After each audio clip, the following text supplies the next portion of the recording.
श्री राम।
ई कैसन चमत्कार बा महर्षि? ई बच्ची ई चमत्कार ना महाराज, ई त प्रमाण हा कि रउआ द्वारा करावल गईल यज्ञ सफल भइल। भूमि देवी रउआ पे बहुत प्रसन्न बाड़ी।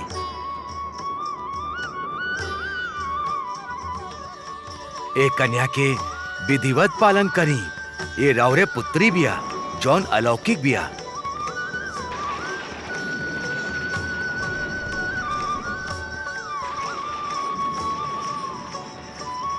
महाराज जनक, भगवान रउआ पे प्रसन्न बाड़े।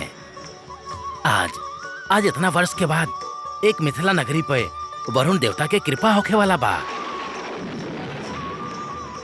ई पुत्री था रउआ खातिर बहुत भाग्यशाली बिया महाराज।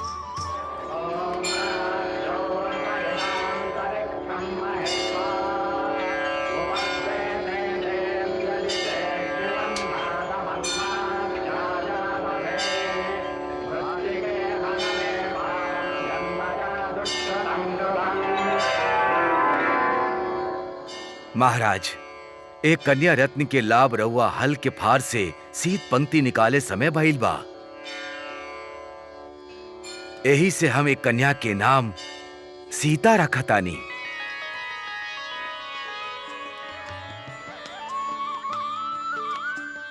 सीता? सीता?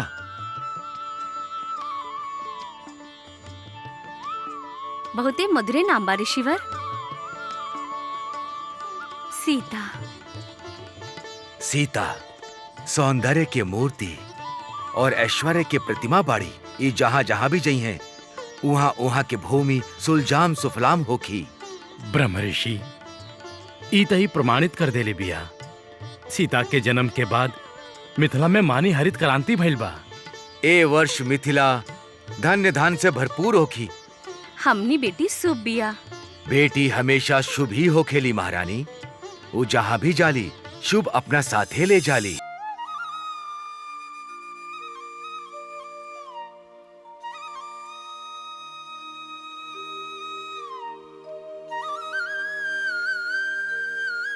प्रणाम गुरुदेव। आयुष्मान भव, यशस्वी भव। विराजी गुरुदेव।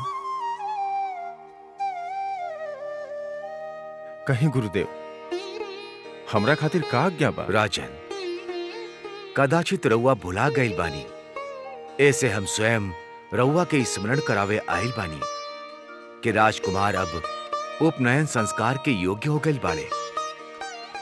त गुरुदेव जब रउआ ठीक समझी उपनयन यज्ञ पवित्र कर दी ही। महारानी कौशल्या, उपनयन संस्कार के बाद वो लोग के गुरुकुल भेजे के होगी।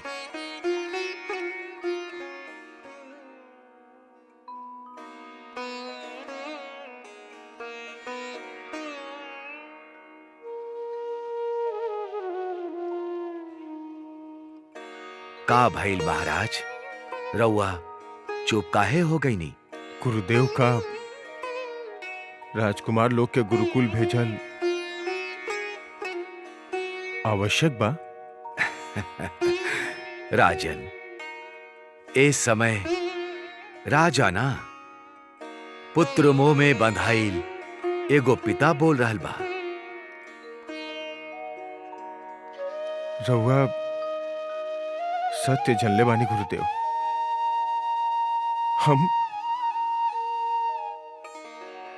हम अपन राम के बिना नहीं रह सकत गुरुदेव। रउए बताई गुरुदेव, का प्राण के बिना शरीर रह सकेला? महाराज, का रउआ राजकुमार लोग के शिक्षा नहीं देल चाहत? ऐसा नहीं खे गुरुदेव। शिक्षा तो अवश्य दिहल चाहतानी,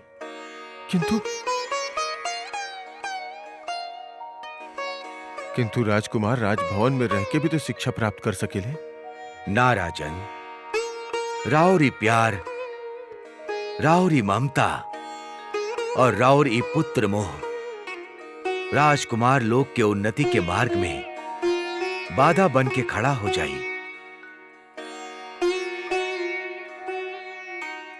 महाराज दशरथ, रउआ कठोरता हो कहीं के पड़ी। राजकुमार लोग के गुरुकुल भेजही के होखी। यही में राजकुमार लोग के, राउर के और अयोध्या के भलाई बा।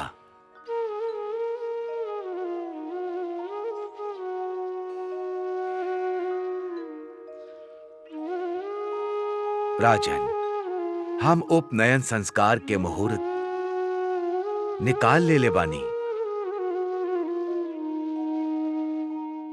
आज से ठीक 7 दिन के पश्चात हम राजकुमार लोग के गुरुकुल ले जाए।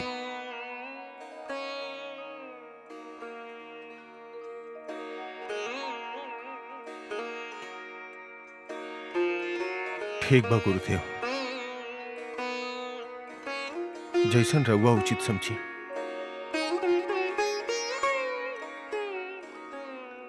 महाराज दशरथ, आंसू व्यक्ति के दुर्बल बना देवेला।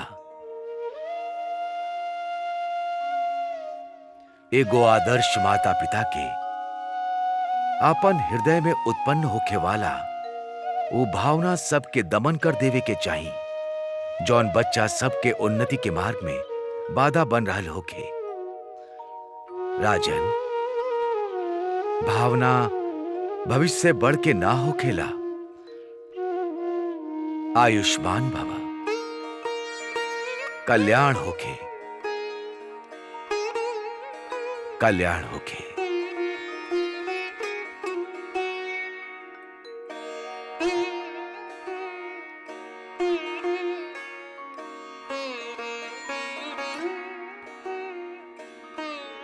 ना महाराज, हम राम के वियोग सहन ना कर सकब। शिक्षा पूरा होखे तक वो हमने से दूर रही हैं। ये कल्पना ही हमनी के दुखी कर रहल बा। तो हमनी सब उनका से दूर कैसे रहब? यहाँ इनकर आवश्यकता पूर्ण करे खातिर दास दासी बाड़ी,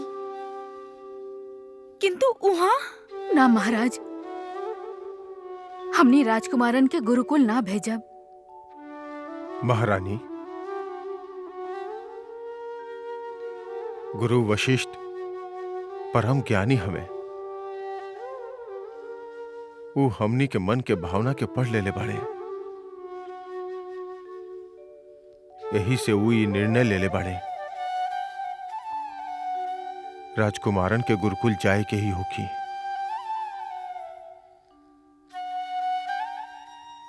उनकर ई सुझाव उचित ही बा महारानी।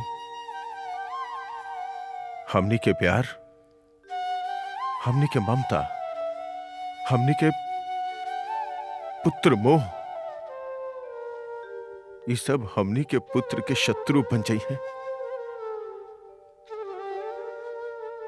गुरुदेव के निर्णय ठीक बा।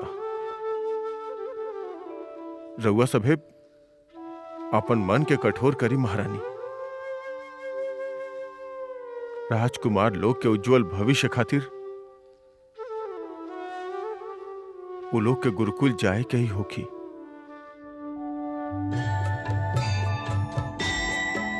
यह सृष्टि है त्रिगुणात्मिका, ब्रह्मांड त्रिगुणात्मक कहा।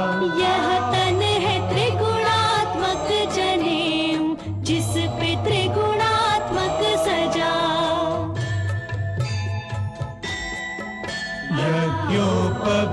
के उपनयन संस्कार भी कहते इसे। उस आर्य को अनिवार्य है विद्याध्ययन करना जिसे। आर्य को अनिवार्य है विद्याध्ययन करना जिसे। राम, हम तू चारों के सूर्य देव के आज्ञा से आपन शिष्य स्वीकार करतानी, किंतु हमार एगो बात सदैव स्मरण रखिया, तू हमार उत्तम गुण के ग्रहण करिया, अवगुण के ना। गुरुदेव, उपनयन के अर्थ का होखेला? राम, तो हमरा के बतावा, नयन के अर्थ का? आँख। हाँ, उप के अर्थ हा दूसर, नया, उपनयन अर्थात नया दृष्टि। तका हमनी के नया दृष्टि मिलल बा। हाँ, आज से तू सब इस संसार के नया दृष्टि से देखा। उपनयन के पश्चात छात्र गुरुकुल जाला। हमके पिताजी बतवले बाड़न गुरुदेव, ओइजा हमनी के राज रसोइया से बनावल भोजन भी ना मिली। शत्रुघ्न, भोजन मिली ना, भोजन मांगे जाए के पड़ी। भिक्षा? हाँ, और उहे भिक्षा में से आपन गुरु के भी भोजन करावे के हो की। काहे गुरुदेव, हमने भिक्षा काहे मांगी? भिक्षा की एगो विशेषता है। का गुरुदेव? भिक्षा से व्यक्ति के अहंकार नष्ट हो जाला। ये भिक्षा हमनी के एक शिक्षा देवेला कि देवे वाला बड़ हो खेला और मांगे वाला छोट। भिक्षां देहि,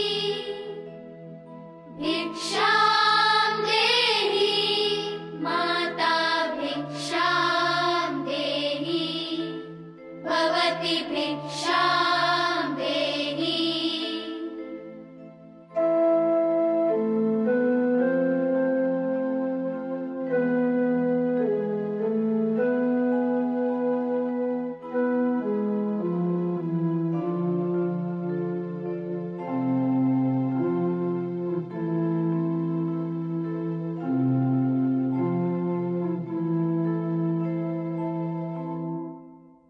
भिक्षां देहि, भिक्षां देहि, माता भिक्षां देहि, भवति भिक्षां देहि।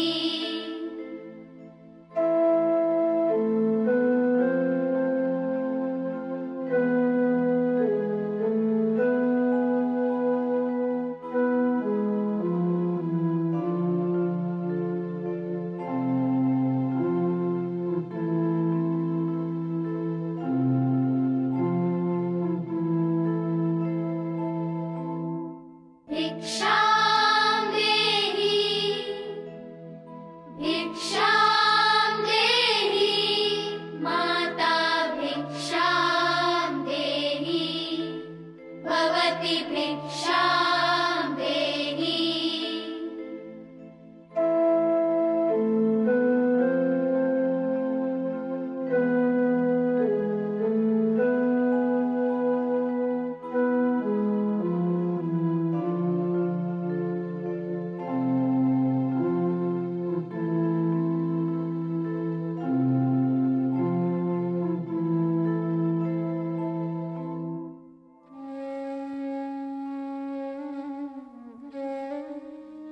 राम, अपन भाई सबके साथ अंदर। ना महाराज, भिक्षा लेकर ब्रह्मचारी केहू के घरे ना रुकेला। अभी ब्रह्मचारी सभा पे आपन गुरु के उदार पूर्ति के भी जिम्मेदारी बा। एहे से ये गुरुकुल जई हैं।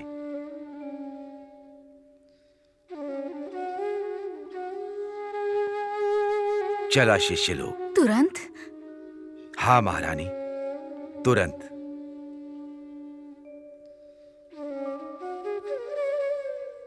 चला। गुरुदेव, राजभवन के बाहर रथ तैयार बा। ना महारानी, ब्रह्मचारी के कोनो सवारी वर्जित था।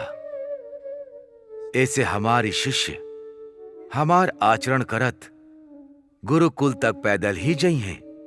जय श्री राम।